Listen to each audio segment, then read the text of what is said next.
Hi friends, welcome to Pendems kitchen.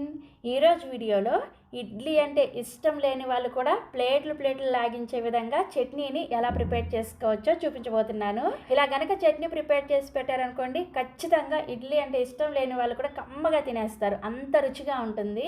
So ఇక ఏ మాత్రం ఆలస్యం చేయకుండా ఈ చట్నీని ఎలా ప్రిపేర్ చేసుకోవాలో వీడియోలోకి వెళ్ళి చూసేయండి.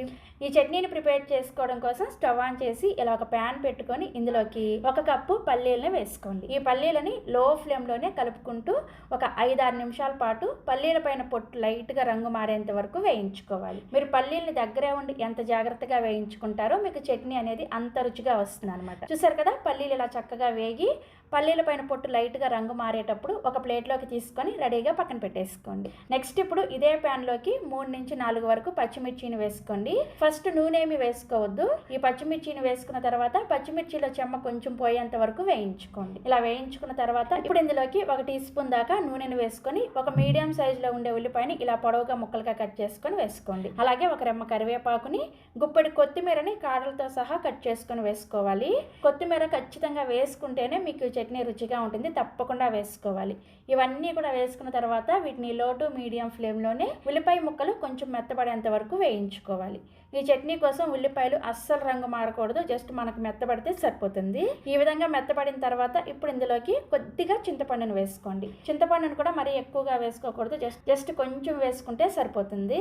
చింతపండు కూడా వేసుకున్న తర్వాత జస్ట్ ఒకసారి కలిపేసేసి స్టవ్ ఆఫ్ చేసేసి ఈ మిశ్రమాన్ని పూర్తిగా చల్లారనివ్వాలి. సో మనం వేయించుకున్న మిశ్రమం పూర్తిగా చల్లారిన తర్వాత ముందుగా మిక్సీ జార్లోకి మనం వేయించుకున్న ఈ పల్లీలను వేసుకోండి.